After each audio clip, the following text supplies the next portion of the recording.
We shall start today's webinar. So good afternoon, everyone, and welcome to our webinar today. So it's me again, and I'm Jean, and I will be the moderator for today. So today's webinar will take approximately 1 hour, and 30 to 45 minutes will be the sharing session, and the remaining time will be the Q&A session. Okay, so I'm glad you have chosen to join us for today's afternoon's sharing session. The topic for today will be passion, the thing I do at work. So I'm sure this will be an exciting sharing with you, and I hope you understand more about the production industry after our sharing today. I'm honored to have Mr. Adrian Lai with us today. And before we begin today's sharing, I would like you to know more about this amazing person. Mr. Adrian is a graduate from the Bachelor of Communication Honors Broadcasting program in Utah. So during his study with Utah, he was also the chairperson of the Petaling Jaya Campus Student Representative Council, SLC, in the year of 2008 until the 2009. So for your information, we used to have a campus in Petaling Jaya and also in Setapak, but we relocated both campuses to Sungai Long and also our campus in Kampak. All right, so since his graduation, he has been working in the advertising and production industry for more than 10 years. He has also worked with various local and international freelance film directors with the advertising industry throughout his career. So let us all welcome Mr. Adrian Lai. Hello. You sound so formal, Jin. Okay, anyway, good afternoon, everyone. My name is Adrian. As you all know, I'm an alumni of Utah. I actually haven't done this sharing sessions in quite a long time. I think the last time I was invited to Sungai Long to give a talk, also in regards to production, by Miss Fu and Mr. Bear. I think Mr. Bear is in this call also. But anyways, yes, it's nice to meet all of you on Zoom. Today's session is basically, about passion, the thing we all do at work, I hope. And I am currently a film producer, a film and TV producer, or an executive producer, if you call it, attached to Passion Pictures in KL. Yeah. Okay, so as I understand, you have started your journey in the production industry even during your internship during your academic years. So could you tell us more about how you realized that production was the thing that you always wanted and the thing that you started off with? Okay, so bear with me, guys. Didn't really prepare a slideshow, but as I was sharing with Jean and Erica, I think all these sharing sessions is important that it comes from within and sincerely, when we share, because I don't really believe in preparing scripts and speeches. So I'll just share what is from my heart and what I can recall. So yes, it's actually weird. I actually stumbled upon the production industry when I was in high school, simply because I wanted to act. And of course, believe it or not, back in the day, somewhere between, I think, the years 2007 to 2010, performing arts, I believe, I might be wrong, it wasn't very exposed, it wasn't given a lot of exposure in Malaysia, unfortunately. So I really enjoy acting. So that's why when I was thinking and choosing a career, what happened was I chose and I thought about the closest that I could get to acting. So hence, broadcasting became an option. Wasn't a big thing back then, and wanted to act. So I thought, okay lah, maybe going into broadcasting might give me an opportunity to act. So that's how I actually stumbled accidentally into the industry. And it's a weird thing, this production industry. And many of the seniors and the experienced people actually say, once you are in it, once you step one foot in it, and when your feet is already wet, it's very difficult to leave the industry. That's why sometimes nowadays I also ask myself, if I don't do this, what am I going to do? It's impossible that I can possibly end up working in a bank or or in an architect firm, you know, I think the best next choice available for me would be to sell chicken rice, lah, you know. Well, so the other thing is, yes, so a little bit more about my background. I started my internship in a company called Directors Think Tank. I believe that was sometime between 2009 to late 2009 to early 2010. Started as an intern slash PA, which in the production industry, that's what we call a production assistant. Basically, I think it's the same speech I give every intern nowadays whenever they apply for internship. Because the $1 million question we always get is, so what is my job scope? So yeah, the $1 million answer to that is, as a PA, as an intern slash production assistant, you basically do anything under the sun, anything under the moon, and whatever work that is available that is bestowed upon you, you know, when you join a company. So back in the day, Directors Think Tank is where I learned my craft. It's where I gained my experience working the ropes, moving up. Think Tank was like the boot camp of our industry, you know. It was really a great training ground. I got all my basic knowledge there, you know, from the essentials of what to do on a shooting set, you know, behind the camera, behind the scenes. I learned hard work, I learned responsibility, I learned self-discipline, I learned commitment, and believe it or not, one of the toughest things to learn during the early days was actually sacrifice. You know, I will go a little bit deeper into this later as I go along. But yes, that think tank was my training ground. And after I think three to 4 years there, I wanted a change in environment, and that's when I moved to Reservoir Production in year 2012. So I'm sure most of you and most of the students, if you don't already know, Reservoir is actually a very renowned production company in our industry. I dare say that Reservoir is currently home to three, you know, of some of the best storytellers in KL.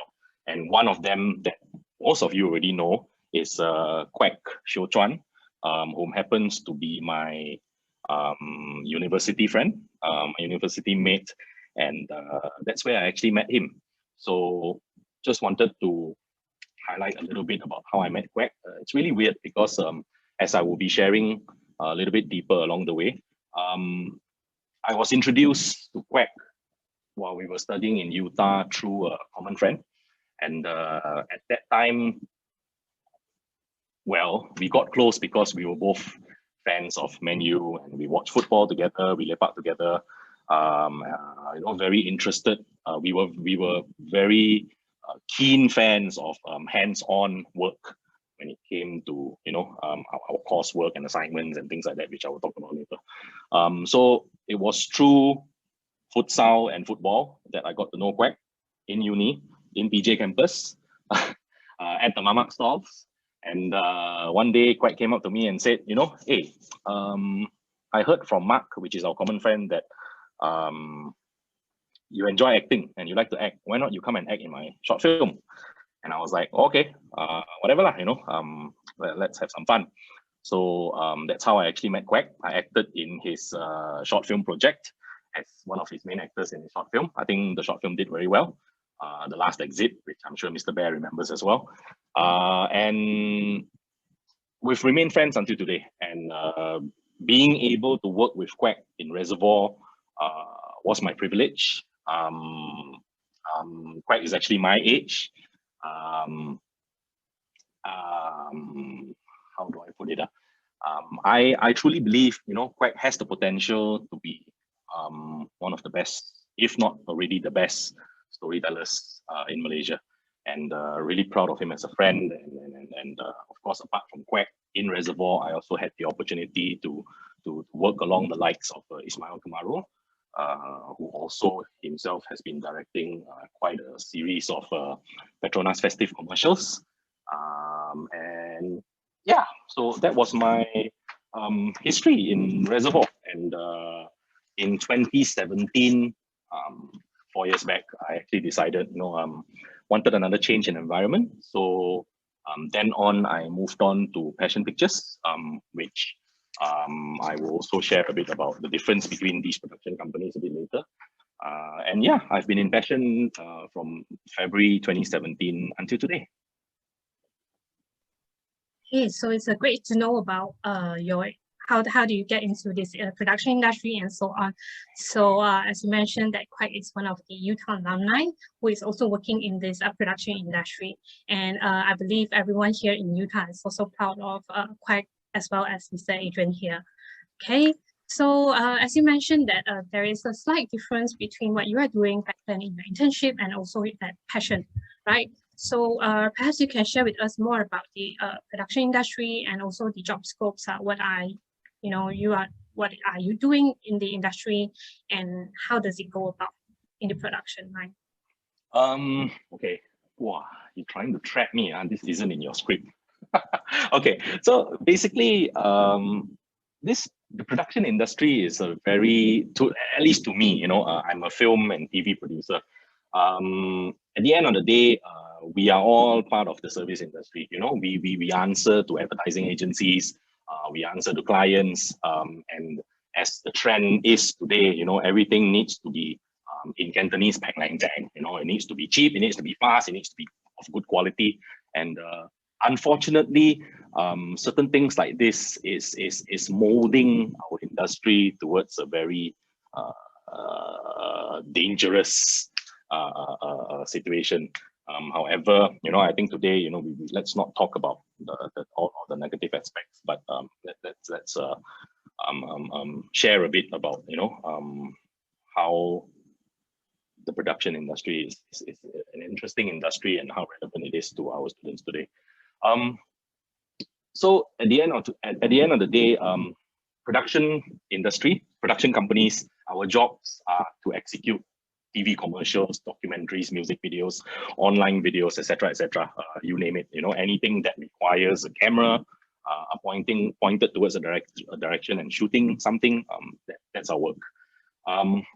Why I say we are in the service industry is simply because at the end of the day, when we do TV commercials, we are restricted in a way, and we deal a lot with people. It's very service oriented. At the end of the day, regardless whatever sector or department you are in, you always need to keep clientele happy. You always need to keep customer service people happy. So in a nutshell, when a client wants to produce a piece of advertising material, commercial content, they engage an advertising agency. So the advertising agency, all these years, in my understanding, are the people behind coming up with the idea, right? So you have advertising agencies servicing clients. Let's use a fast food clientele as our point of discussion, say McDonald's or KFC.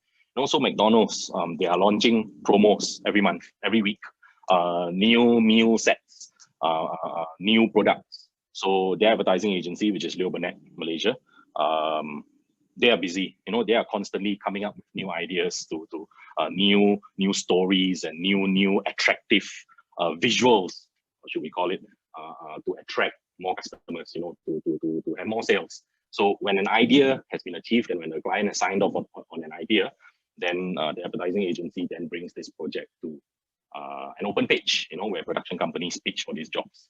So our jobs are basically to propose film directors that are suitable, to bring that particular storyboard that has been bought by the client to life.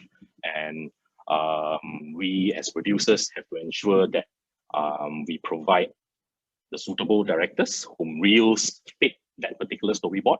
And as a producer, we also have to try and ensure that the budget that we propose fits how much the client has to spend. Unfortunately, in this day and time, this is a very chicken and egg situation, whereby it's the money that clients have are usually going lower, and times are bad, and they want the best, but unfortunately they cannot afford certain things. So it's always a check and balance, when it comes to this. So why I say the industry is very people-oriented is because as film producers, our daily tasks and our job revolves around working relationships with many different people and many different layers. So we are not in an industry where we are sitting behind an office cubicle or behind a table from 9 to 5, 10 to 6, and we're always on the move. We're a little bit flexible, if you may want to see it that way. But at the end of the day, when work is confirmed, we don't have weekends, we don't have holidays, we don't have Christmases, we don't have Chinese New Years. And like it or not, believe it or not, that has always been a realistic part of our lives. I mean, within the industry, post-production houses can go on working, audio houses can go on working, because these people can simply do work from where they are. So when it comes to just a little brief sharing, so post-production guys, what can they do during MCO, FMCO? Basically they have their machines with them, they're different artists. They can work from wherever they are, from home. Animation work still can go on. The production industry has taken a bad hit from this because we simply cannot shoot. We cannot go out there, because at the end of the day, we are in the industry whereby we would, unfortunately, realistically encourage large gatherings when we go out to shoot. So it's a no-no for now. So we are stuck. So all we're doing now is we're pitching for more work, hoping that once this current FMCO uplifts, we are able to secure work for July, so on and so forth. So for post-production companies, they are able to do animation work. They are able to do what we call as re-edits, meaning, again, using fast food clients as an example. KFC, McDonald's might have shot some commercial, like say the McDonald's Samurai burger that was shot last year, right? So definitely they would have got extra footage, which they can now in turn re-edit to relaunch a new commercial, change the music, change the supers, change the price tag, give it a cheaper discount. And that's why I say post houses and audio houses can still continue to work, because they can actually work just off their computers and their machines. So yes, we are deeply affected for now, unfortunately. So I guess there is a very much limitation to what you can do at the moment. And then, yeah, hopefully everything will resume back to normal. And I believe it's a very challenging time for everyone here, whether it's MCO or not. The production industry is actually a very interesting and also a very challenging job to go into.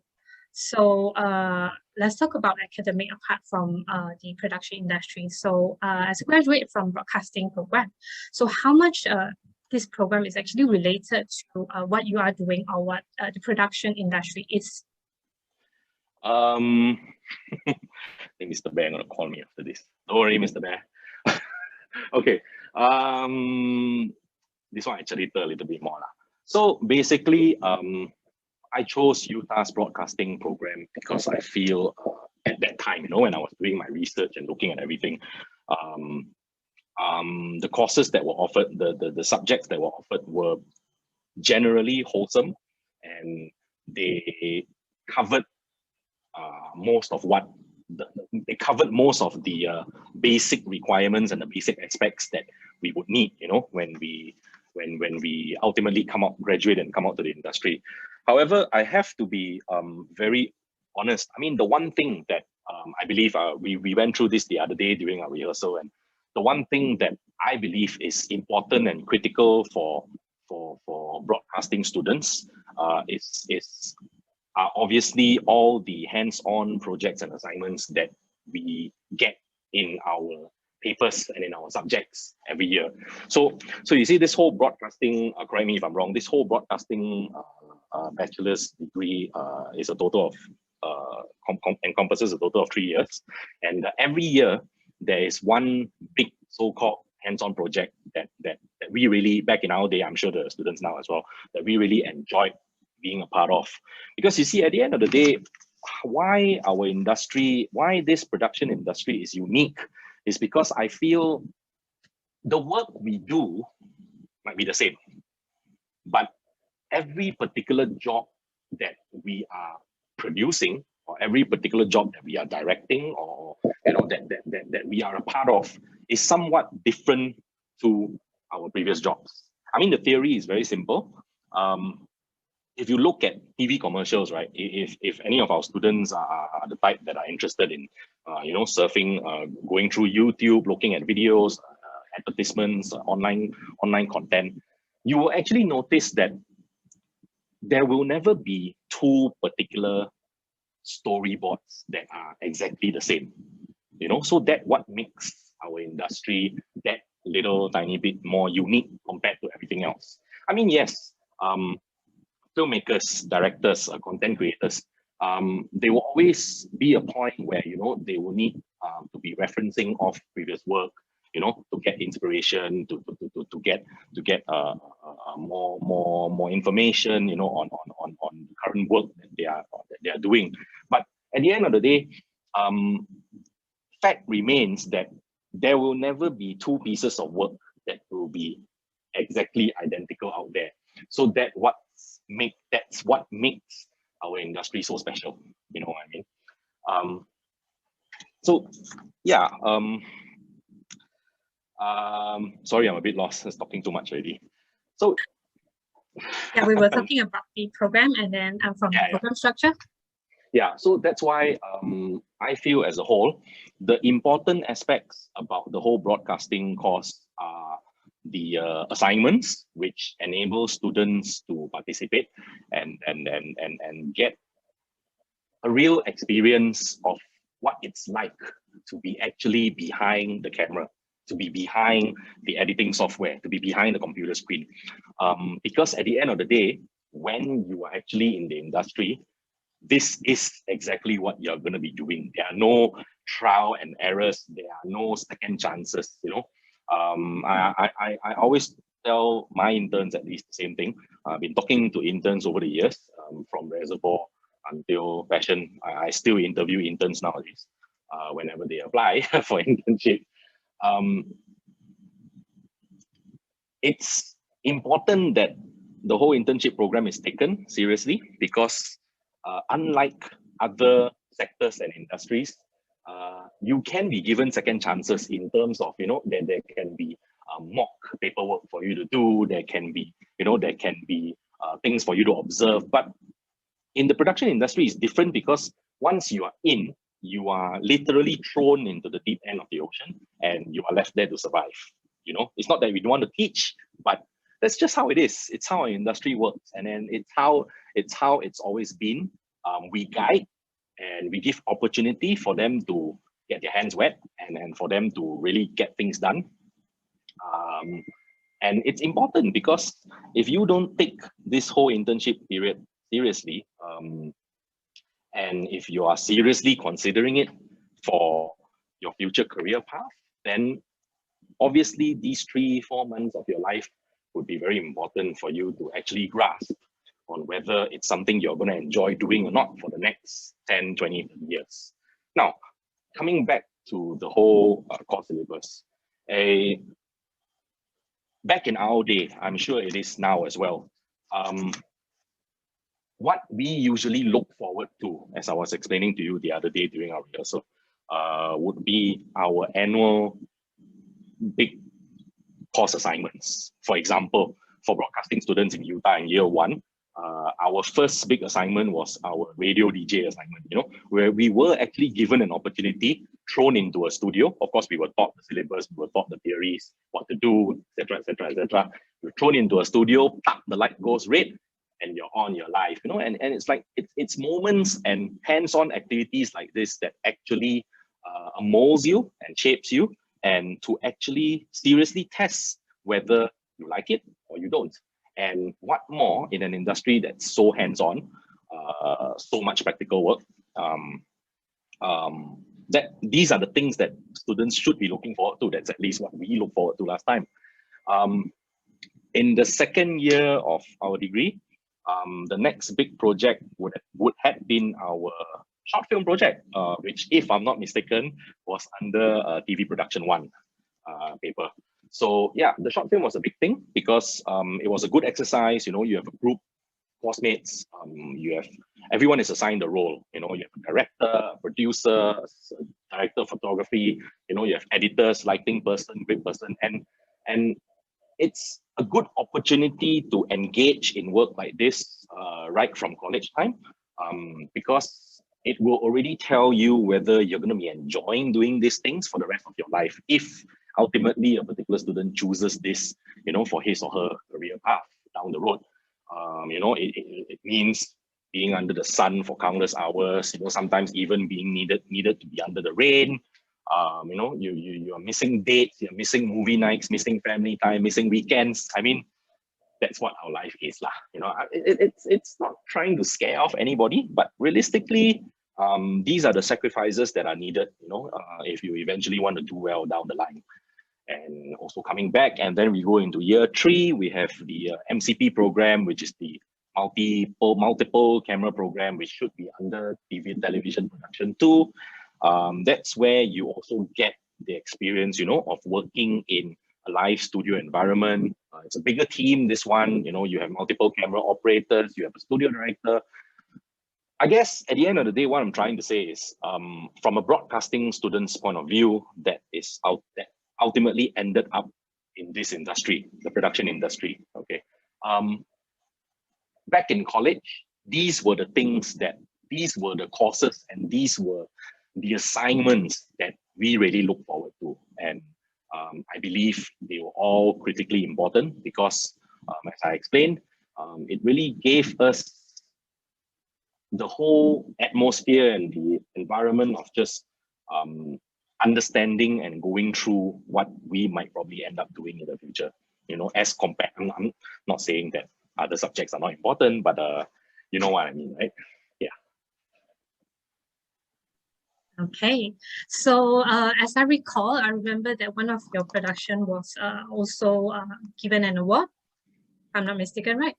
Your production, I believe it's one of your work that you won the Astro. Oh, no, I cannot take the credit. Actually, this was actually, yeah, it was your team. All right. nothing really, okay, honestly, really nothing much to do with me.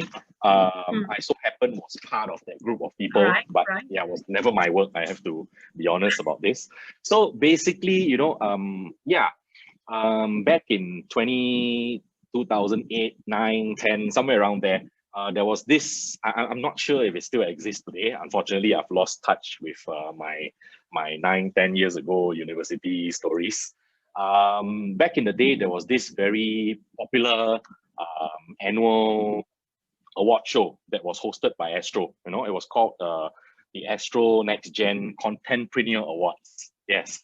So Mr. Bear is saying there's no more Contentpreneur Awards. Thank you, Mr. Bear. So I think the person that fully deserves 100% credit to this is Quack, obviously. So it was a platform that allowed broadcasting students, creative industry students to participate in, whether they were short films, they were music videos, there were a lot more other categories lah. And Quack actually shot a music video, and he submitted it for this Astro Next Gen Contentpreneur Awards, and it came back with 4 awards. It was something big for Utah, big for Quack. Obviously, it was a platform for him to showcase his talent. I wasn't involved in that. Again, was very happy for him. But yeah, these are things that should be continued. Students should be allowed and should be given more opportunities to participate in platforms like these, because I believe it really gives them 100% opportunity to showcase their talent. When students actually work on group assignments like short films and documentaries and music videos and multi-camera productions, it really gives them a sense of responsibility and urgency as to again, I have to repeat it again, to actually judge whether this would be something that they would ultimately enjoy doing, because it's in many ways, we are very different, like I'm saying, we don't sit behind desks, we don't wear shirts and ties and black slacks, so yeah, practical opportunity is a very important part of our syllabus, I should say. Yeah.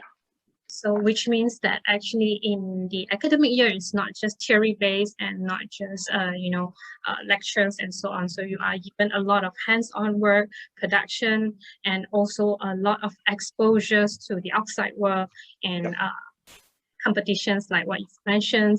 I believe even without the entrepreneurship, there are also a lot of other competitions that are ongoing throughout the years. Oh, yes. And so on, right?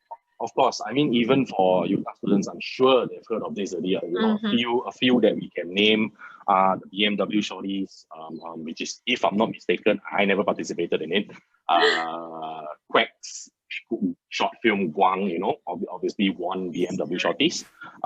So yeah, there's BMW Shorties, and back in the day, Mr. Bear needs to correct me again on this. There was also the FFVPM, which is the Festival Film dan Video Pelajar, something that was for all tertiary, all university students. So yeah, those were really exciting times. And we always, year in, year out, we broadcasting students especially, we look forward to these events because at the end of the day, graduating with first class honors obviously is the best. And it's utterly critical for all of us, for all of our future careers. But having said that, I think it's also the balance of needing these kind of award shows and winnings in platforms like these ultimately acts as a bonus, for the respective students. Yes. So I guess with all what you have shared just now about the television production 1 and 2, and also the competitions out there and so on. So like what you mentioned, it gives you a preview of what you will be doing in the industry, whether you like it or whether you want to continue or not. So it serves as a preview, and it gives you really a good understanding about the production industry, I believe. And, yeah, definitely. Yes.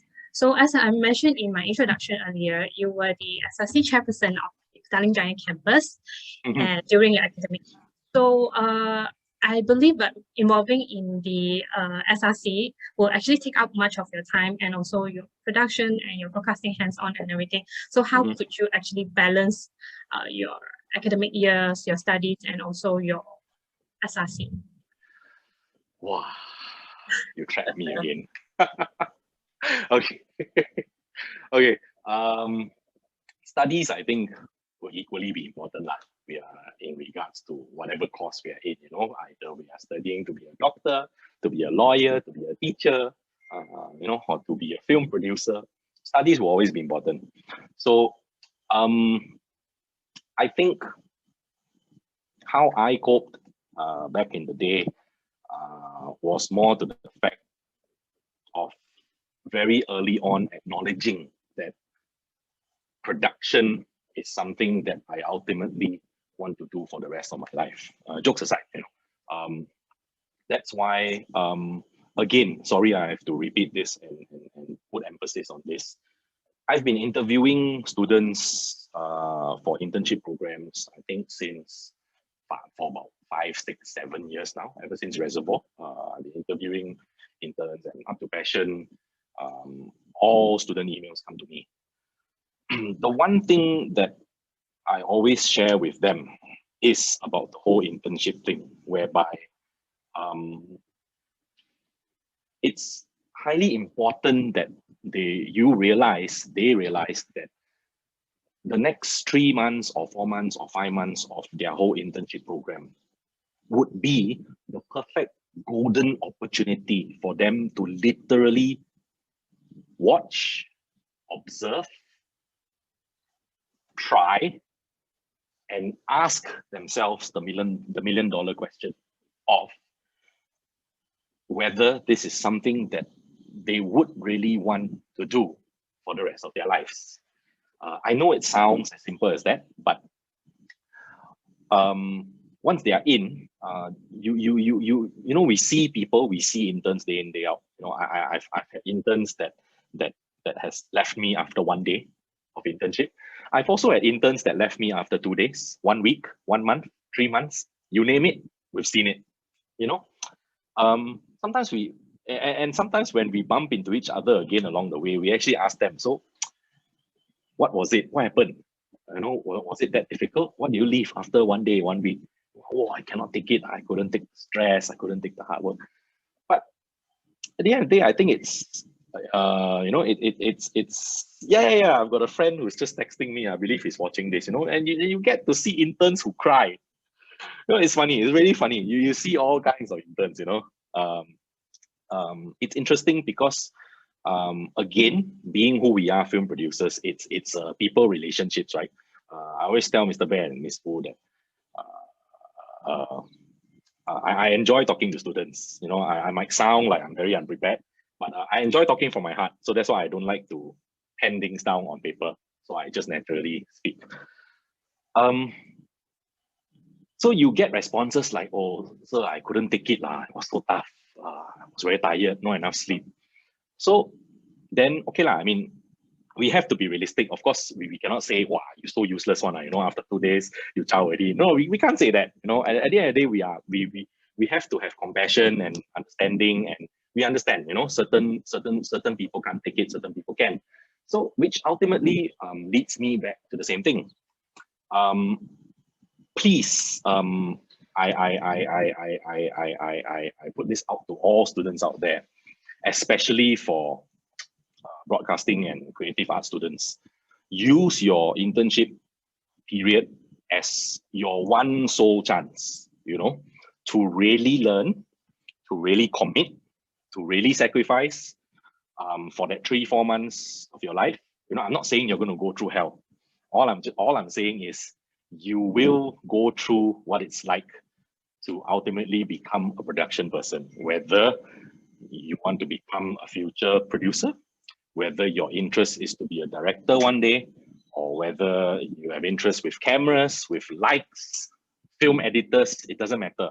But use those 3-4 months to really push yourself and see if the industry really works for you. So personally, I also tell this to my interns most of the time, not all the time. This is my little chart. Again, it's my humble own little personal observation and referencing. I always share with my students that ultimately come in. There's always the 3-year period, you know. So I tell them, if they are able to survive in the production industry for 3 years, I, for one, believe that they can last and they can end up having a beautiful career in the industry. But I feel, based on all the people that I've seen and met, if they cannot survive for a minimum period of 3 years, realistically, they should start looking somewhere else, because they are ultimately, I feel, again, it's my humble opinion, that if they cannot go up to even withstand 3 years, then it's better that they realistically consider something else, because production then might not be something that is suitable for them. Yeah. So, yeah, I mean, that's in a nutshell what I think. Okay, so based on our previous conversation, as I understand from you, that during your academic years, you have only chosen to focus on your academic, as you have a lot of hands-on and everything, and also, as I see, instead of joining a lot of clubs and societies out there, because focusing, you know what you are looking for in your academic, and you know what you can cope with. So I believe the advice here is to select what you actually want and what you actually can cope, instead of joining a few clubs and societies and you're not able to cope with either one of your clubs and society or your academic, right? Yeah, of course. I think I was only in the SRC and I was part of Mr. Bear's film club. So proud to be a part of film club, Mr. Bear. Yeah, I think time management is important, moreover for broadcasting and creative industry students. A lot of our time is usually spent on the creative process, you know, whether it's making films or shooting stuff, running around, location recce, etc. So I think the most important thing is to be able to balance your time properly. Again, have to say studies are important, but at the end of the day, our assignments are also important, being broadcasting students. So it has to be a balance, and here is where the whole, you know, the whole commitment and the sacrificing thing comes into play.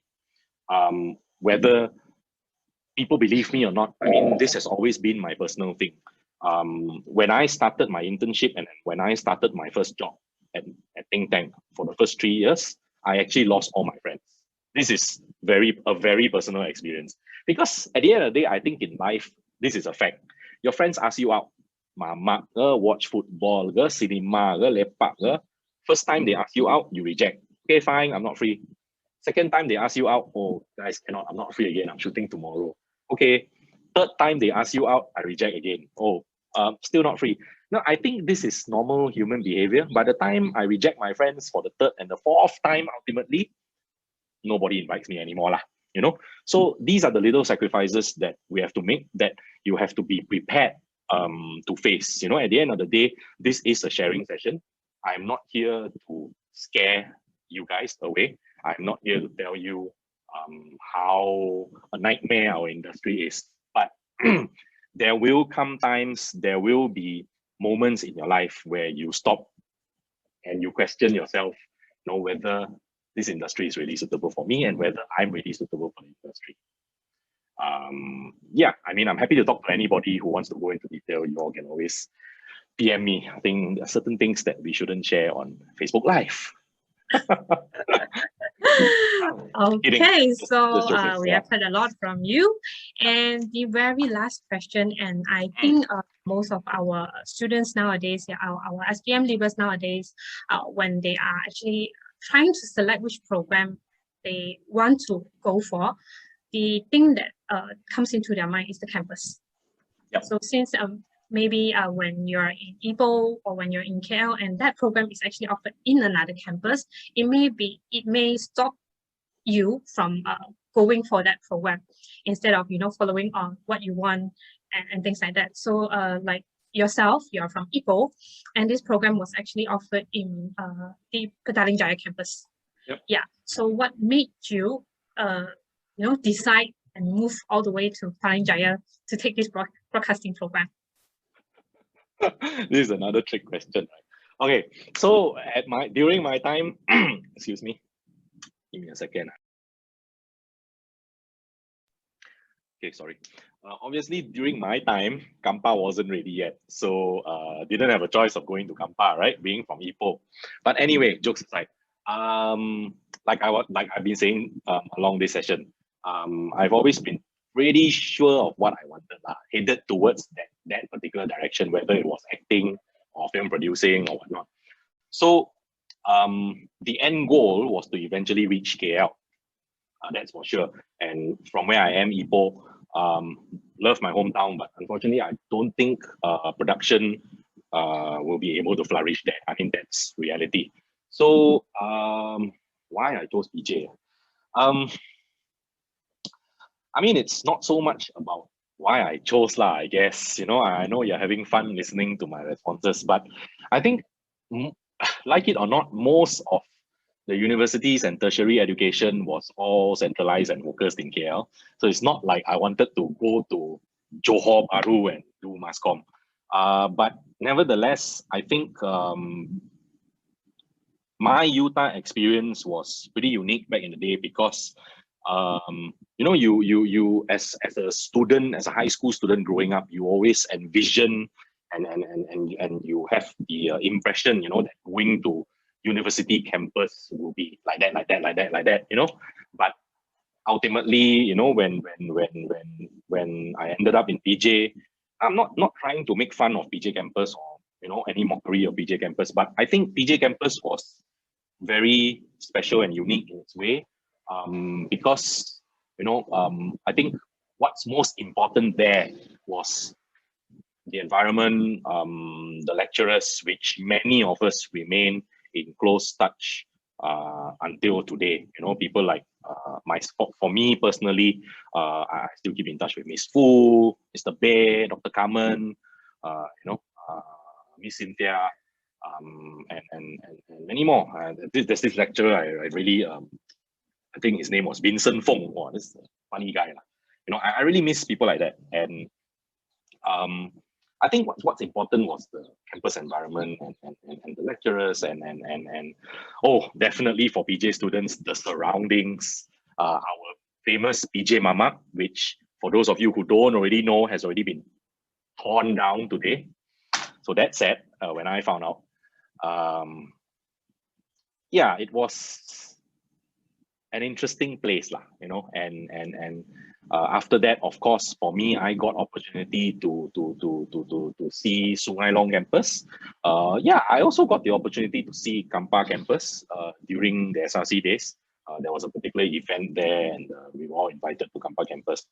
But I think whether it's a very wholesome university campus or not, most important to me at least are, again, the people, the lecturers, the friends you meet, the people you see every day, the mamak store that's just opposite. Yeah, I think those are the more memorable experiences, if you ask me.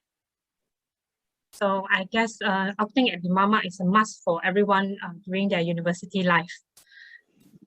So, sorry, come again. I lost you for 5 seconds. Yeah, so I was mentioning that hanging out at the mama shop is a must-do thing for all university students. I believe it still runs in the university life up to today, whether you're in PJ, Sungai Long, or Kampa, or any other places, right? So for the before we move to the Q&A session, so is there any advice that you would like to give to your juniors here at Utah, or the secondary school students who are actually planning or looking forward for to join this program? Shouldn't that come from you? Just joking. No, I think the students have heard enough of my advice already. Again, you know, I've only been in this industry for 10, 11 years, and definitely I'm not the most experienced person in the world, but only, you know, just here to share a little bit about what I've seen in the last 10 to 11 years. Again, the only short and sweet advice that I can give to all students are be committed to the work, love what you do. Another key phrase that I've always shared with everyone that I've met is, it really is important that you realize this and you question yourself this. For me, I do not wake up every day dreading to go to work. I can't wait to get to work. And when I'm already at work, I don't keep on watching the clock or my watch on whether it's time to go home. Okay, as long as you are synced to that and that is still ongoing in you, as long as that flame is still burning inside you, then it's good news, it's positive. Just make sure you enjoy what you do, because at the end of the day, if you don't enjoy what you do, if you don't have a passion for what you're a part of, then it becomes a very painful daily routine, you know what I mean? So then if that was the case, and if that is the case, then you probably need to be in a position where you need to re-evaluate your bearings and ultimately decide and determine what's next best for you. So yeah, love what you do. As simple as it sounds, it's really one of the most important ingredients of this entire recipe. So I guess that also sums up to our topic, passion, the thing that I do at work, right? So for all the audiences with us today, if you have any questions for us, for Utah or for Mr. Adrian, you can put in the chat box, and we will try to answer all the questions that we have today. Okay? Okay. So this one we didn't rehearse. Am I supposed to? Okay. No, so no problem. So okay, so let me go through the questions. I have a question from Marvin. Adrian, do you still have passion for acting? Oh yes. Of course, I still have passion for acting. Hi Marvin. If you don't already know, I was one of the not so main actors in Quack's film, Guang. I actually seriously thought Guang, the film, would have been a platform for some local feature film movie makers to actually call me and tell me, hey, Adrian, you know what? We have a role for Kepung Gangster 3 or KL Gangster 3. Do you want to come for casting? But actually that has never happened. I mean, jokes aside, if that really happened, I'm not sure if my current employers and my partners will allow me to go. Because as you know, filming takes weeks, if not months, especially for feature films and long form. So yes, to directly answer your question, yes, I still have a very big passion for acting. One fine day, if Hollywood calls me and tells me they have a role for me to be Jolo, I will quit my job and I will go. That's for sure. I've always told myself that. Yeah, I hope that answers your question. Thanks, Mr. Bear. Hey, Mr. Bear, when I'm in spectacles, I do look like Jolo. If they ever make a film about Jolo. Jean, you want me to keep on going up? Okay, so let's go through the questions.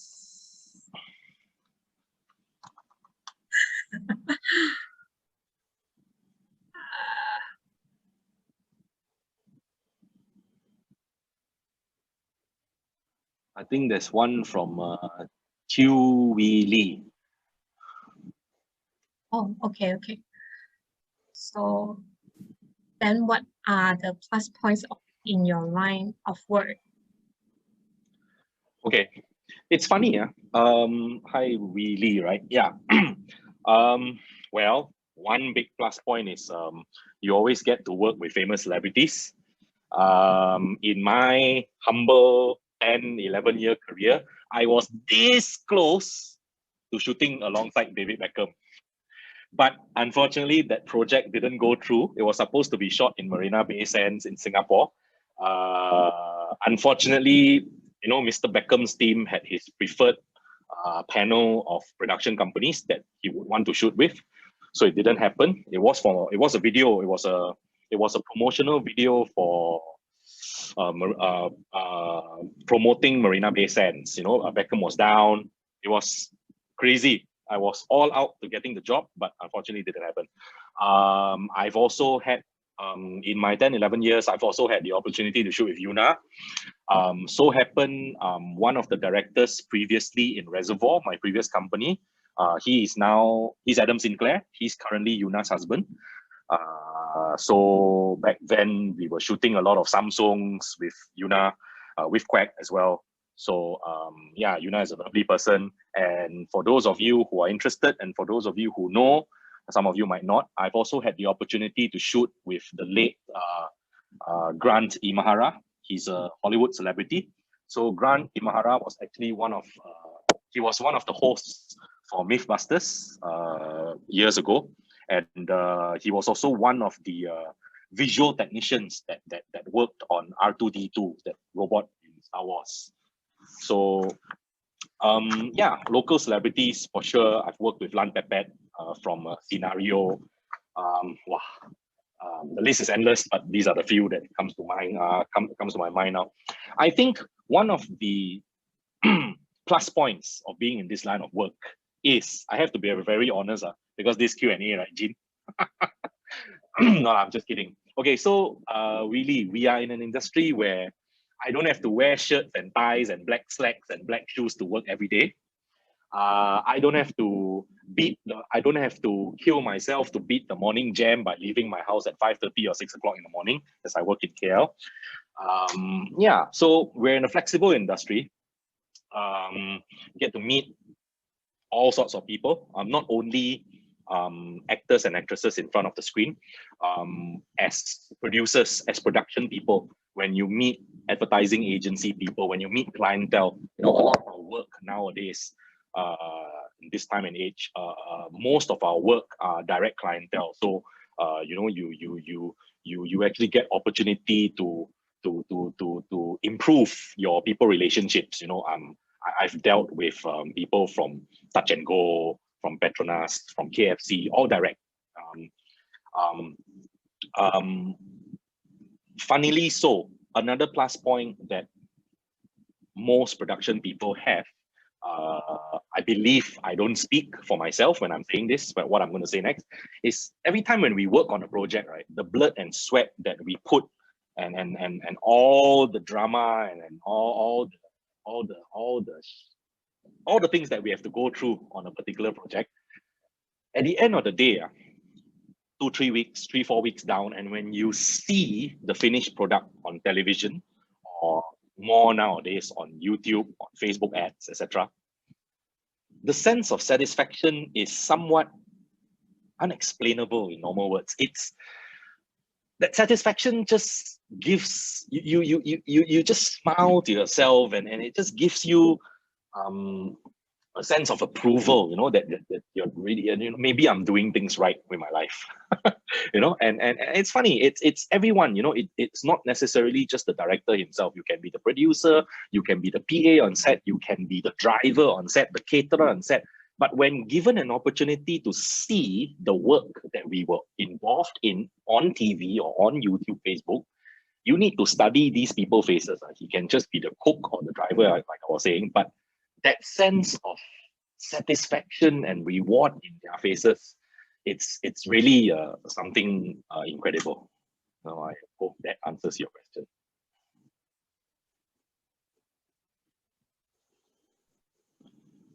Okay, so I guess we still have time for Yeah, okay. another question.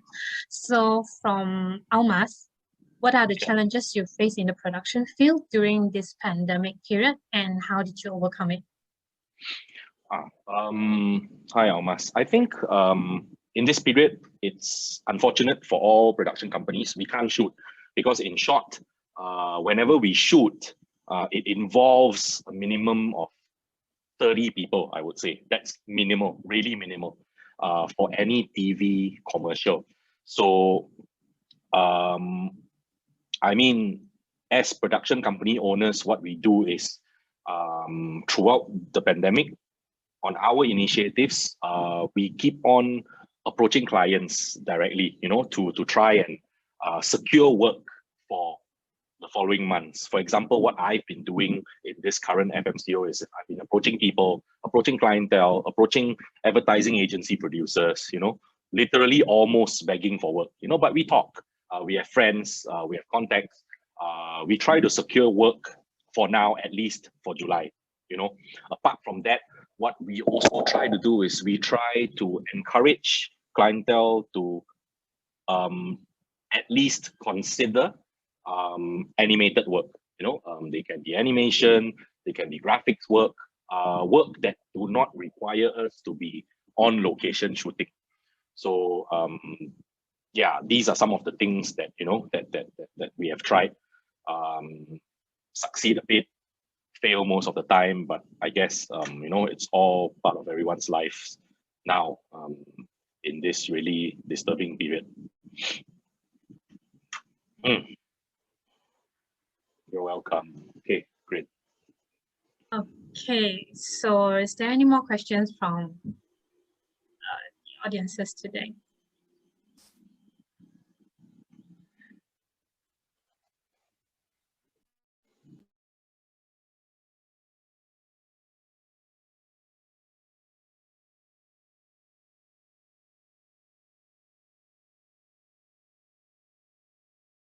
We can still have time for one last question if there is.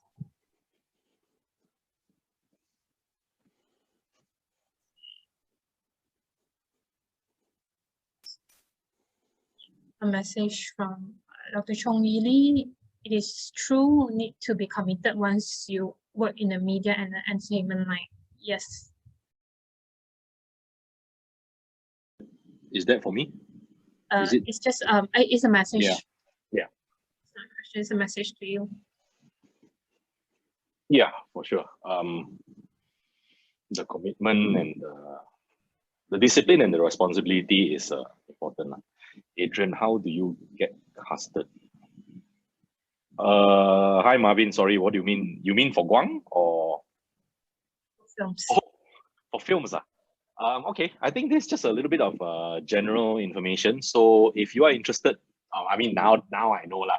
If you are interested to become an actor, the first thing you got to do is you got to have your profile available to all casting agencies. Okay, there are lots of them in KL. Just make sure you go up to each and every one of them. Have your profile taken, your measurements taken, your biodata given, and these casting people will then have your profile ready for work. So unfortunately, I have to be very realistic with you, Marvin. The second way to actually get casted for films is via personal contacts here and there sometimes. So they are usually a word of mouth, you know, sharing when it comes to sharing from one producer to another producer, and this producer has some producer in that particular long form thing, and then ultimately they will try and push your profile through. But one way, the first step to actually get yourself exposed would be to get your profile exposed to all these casting houses that we have in KL. Drop me a line on Facebook. I'm happy to share some of these contacts with you. And from there, you just keep on building and building to ensure that your casting profile is being exposed to more and more in the industry within the network.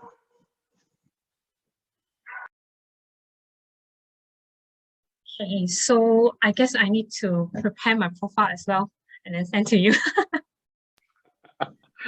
No problem. Okay, so I guess that is all the time we have for today.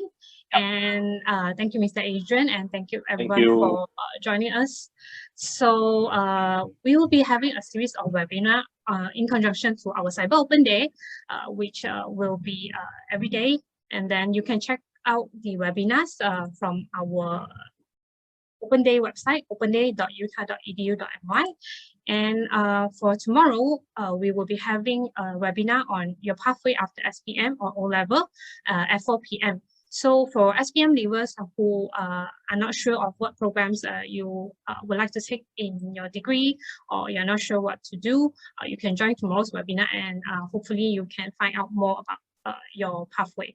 Okay, so we will be also having another alumni series sharing next Friday on Think Ahead and Be Ready. So if you're interested to find out more about this series, you can also join us next Friday, same time, 4 p.m. Okay, so once again, thank you, Mr. Adrian, for your time, taking off your time from your busy schedule, and we look forward to seeing more of your production. Yep, okay? Thank you, Jane. Thanks, Erika. Thanks, everyone. Thank you, everyone.